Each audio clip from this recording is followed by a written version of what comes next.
क्या कहना चाह रहे हैं कि अशोक लाहोटी ने जो आरोप लगाया है कि इतना महंगा खाना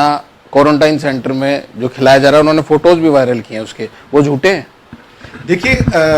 अशोक लाहोटी मेरा यूनिवर्सिटी का जूनियर है, आज वो असेंबली मेंबर है,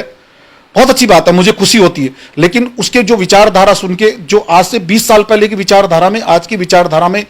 लाहोटी किस मूड से फेमस होना चाहते हैं, अगर अकलियत के लोगों को गाली गलोच या धर्म के खिलाफ बोलने से, तो मैं कहता हूं भगवान उसको अच्छी बुद्धि दे और कभी मजहब को दोष नहीं दे। पूरे समाज कभी दोषी नहीं होता है, उसको सोचना चाहिए, वो भी किसी मजहब का व्यक्ति है। राजस्थान की पूर्व मुख्यमंत्री हो या जो बॉम्बे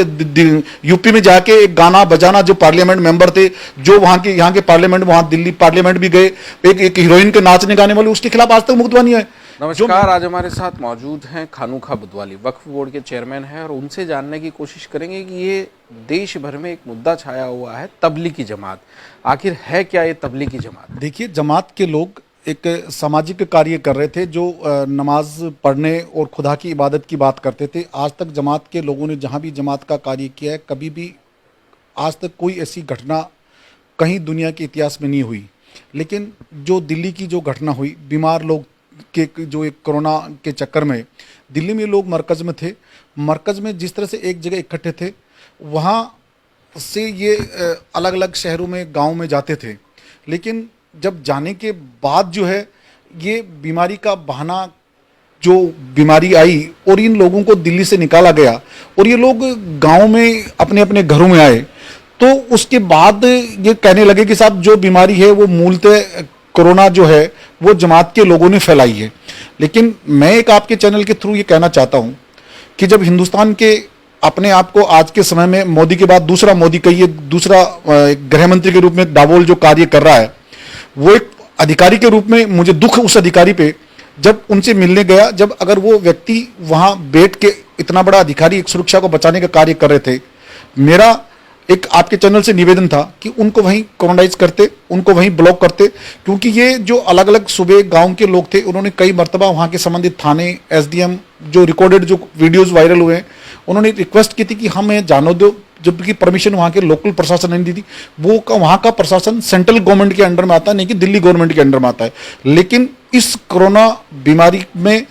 के पता लगने जो भी फैली, वहाँ के लोगों को जब पहले परमिशन दे देते तो चले जाते, लेकिन वही अधिकारी, वही प्रशासन जबरदस्त दबाव डाल के उन लोगों को, जो संबंधित गांव सूबे के लोग थे, वो अपने गांव में चले गए। ये कोरोना बीमारी फैलाने का कार्य तो वहाँ के लोकल प्रशासन की गलती के कारण से बढ़ा। चाहे फॉरेन से जो लोग आ रहे थे, उनको एयरपोर्ट से उतरते वहां ब्लॉक करते, वहां उनको हॉस्पिटल ले जाते, धर्मशाला जो भी ब्लॉक करते, आज जो कर रहे हैं, वो तो किसी भी स्टेट को ये प्रॉब्लम नहीं आती। मतलब हम ये मान के चलें कि उन लोगों ने सिर्फ अपने बचाव के लिए, कि अपने प्रदेश में संख्या नहीं बढ़े, अपने जिले में संख्या नहीं बढ़े, इसलिए इनको सबको बाहर निकाल दिया।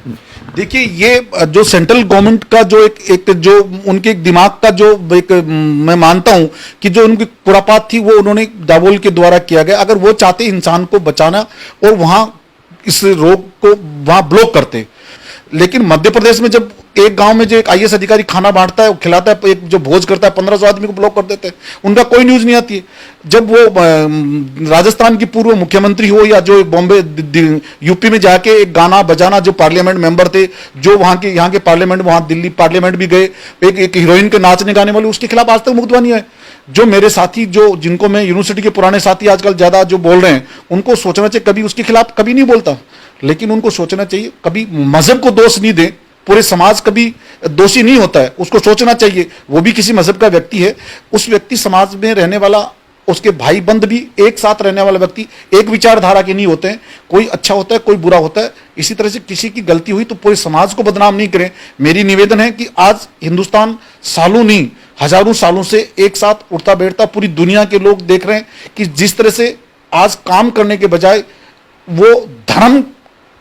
के खिलाफ बोलने का कार्य कर रहे हैं, सिर्फ अपने को फेमस होने के लिए कि मैं एक इस विचारधारा से लोग मुझे जानेंगे। लेकिन हिंदुस्तान की आवाम आज भी 95% लोग ऐसे विचारधारा के व्यक्तियों को दुत्कारती है, उनके खिलाफ है, उनकी मुखालफत करती है, और इसीलिए आज हिंदुस्तान बचा हुआ है। मतलब आप क्या कहना चाह रहे हैं कि अशोक लाहोटी ने जो आरोप लगाया है कि इतना महंगा खाना क्वारंटाइन सेंटर में जो खिलाया जा रहा है, उन्होंने फोटोज भी वायरल किए हैं उसके, वो झूठे हैं? देखिए, अशोक लाहोटी मेरा यूनिवर्सिटी का जूनियर है, आज वो असेंबली मेंबर है, बहुत अच्छी बात है, मुझे खुशी होती है, लेकिन उसके जो विचारधारा सुन के, जो आज से 20 साल पहले की विचारधारा में आज की विचारधारा में लाहौटी किस मूड से फेमस होना चाहते हैं, अगर अकलियत के लोगों को गाली गलोच या धर्म के खिलाफ बोलने से, तो मैं कहता हूं भगवान उसको अच्छी बुद्धि दे और उसको ज्यादा कार्य करना चाहिए कि अगर इसी में अगर उसको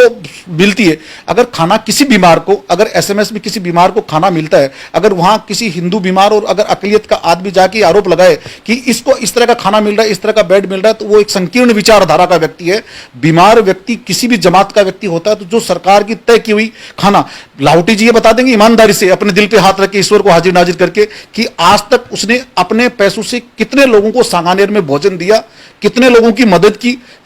वो मेरे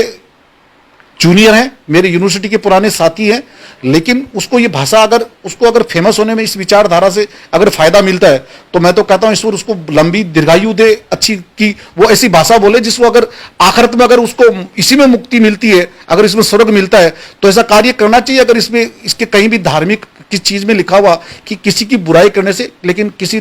रामायण गीता बाइबल महाभारत कुरान में नहीं लिखा किसी इंसान को दुख देना, वहां लिखा है कि किसी जीव को भी दुख देना गलत है, लेकिन किसी व्यक्ति के एक छोटे से आघात पहुंचाने से अगर किसी समाज को दुख पहुंचता है, ऐसी गलत बात नहीं करनी चाहिए। आपके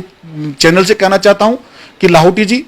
हिंदुस्तान की गंगा जमुनी का संगम है, आपकी विचारधारा किससे करोड़ता, आपकी पार्टी के लोग आपको पार्टी से निकालना चाह रहे थे, आज अपने पुराने पाप धोने के लिए अगर आप अकलियत के लोगों पे ऐसे आरोप लगाते हो, तो ये बिल्कुल गलत चीज है।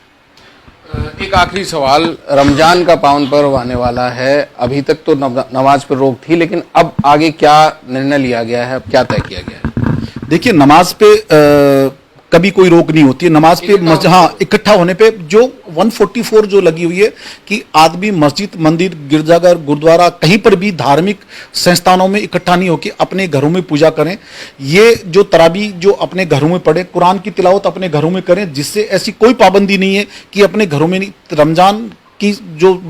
तराबियां हैं अपने घरों में पढ़े, इंडिविजुअल जो भी हो, ये नहीं कि आसपास के मोहल्लों को आप इकट्ठा करके पैसिमाम को बुला के करें, लेकिन आप जो सरकार का रूल्स एंड रेगुलेशन बनाया हुआ है, सम्मानीय अशोक गहलोत जी ने जिस तरह की जो व्यवस्था की है कानून की, हर समुदाय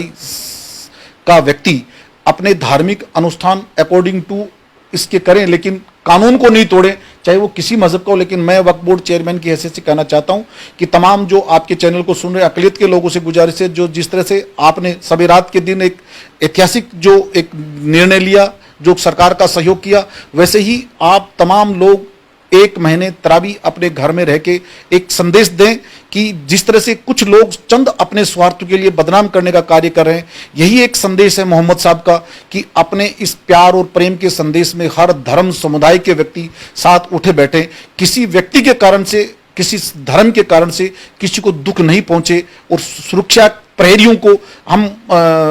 सहयोग करें, चिकित्सा कर्मी का सहयोग करें। हर आने वाले जो सरकारी नुमाइंदगी करने वाला व्यक्ति जो आज सुबह से शाम तक लगे हुए हैं, वो हमारे एक योद्धा हैं, हमारे एक सिपाही हैं। हम उन सिपाहियों का हौसला अफजाई करें, यही हमारा इस्लाम का फर्ज है। प्यार से उनकी जो जिस तरह से आप इमदाद कर सकते हो, लेकिन पूरे ये कहना चाहता हूं अपने घरों में रह के आप इबादत करो। ये इबादत का महीना है, इसमें निकलने वैसे भी आप नहीं चाहिए, और जो सरकार का नियम है उसका उल्लंघन नहीं करेंगे। अगर किसी व्यक्ति ने भी सरकार के उल्लंघन कहीं पर भी रहने वाला व्यक्ति करता है तो वो दोषी पाया जाएगा, और उसके खिलाफ जो कार्रवाई होगी वो सजा भुगतने के लिए अगला व्यक्ति तैयार रहेगा। बिल्कुल, ये थे खानूखा बुतवाली जो वक्फ बोर्ड के चेयरमैन है। उनका कहना है कि रमजान के पावन जो माह है उसके अंदर जो लोग अकीदतमंद जो अपनी पूजा करेंगे वो अपने घर से ही करें और बाहर ना निकले, सहयोग करें सरकार का। और उन नेताओं को भी इन्होंने सीख दी है जो इस समय पर अपनी राजनीति चमकाने का काम कर रहे हैं। नमस्कार।